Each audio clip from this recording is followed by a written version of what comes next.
ito ay rated SPG. Striktong patnubay at gabay ng magulang ang kailangan. Akala ni Rigor ay ito na ang pagkakataon na tuluyan niyang madadakip o mapapatay sila Tanggol dahil nasundan nila sila Aling Tinding patungo sa pinagtataguan nila Tanggol.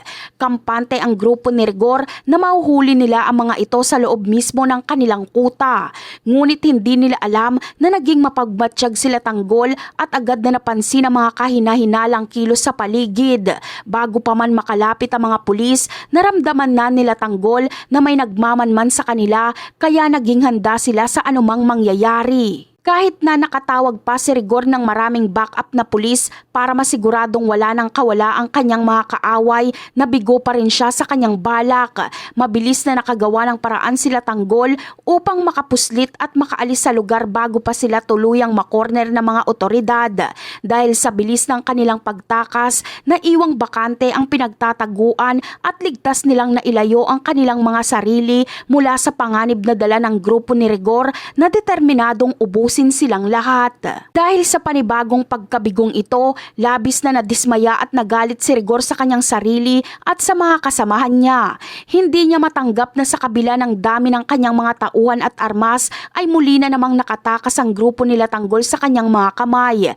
Para kay Rigor, isang malaking kahiya-hiya ang nangyaring ito, kaya naman hindi siya mapakali sa sobrang inis na nararamdaman niya matapos ang operasyon. Sa tindi ng galit ni Rigor, humanap siya ng mapagbubuntungan ng kanyang sama ng loob at dito niya muling pinag-initan si Mando. Sinisi niya si Mando dahil sa madalas nitong pagkontra sa kanyang mga desisyon, lalo na ang utos niyang idamay pati si Aling Tinding sa kanilang paghahanap. Sa tingin ni Rigor, ang pagiging malambot ni Mando sa mga taong wala namang kinalaman sa away nila ni Tanggol ang isa sa mga dahilan kung bakit sila laging nauunahan at nabibigo sa kanilang mga plano. Sa kabilang banda naman, nagkaroon naman ng panibagong kakampi sila Tanggol dahil sa matinding puot na nararamdaman ni Ponggay. Matapos mamatay ang kanyang tatay na si Mauro, buo na ang loob ni Ponggay na sumama na sa grupo nila Tanggol upang ipaghiganti ang kanyang ama. Naniniwala si Ponggay na ang mga gerero ang tunay na utak sa likod ng pagpaslang kay Mauro.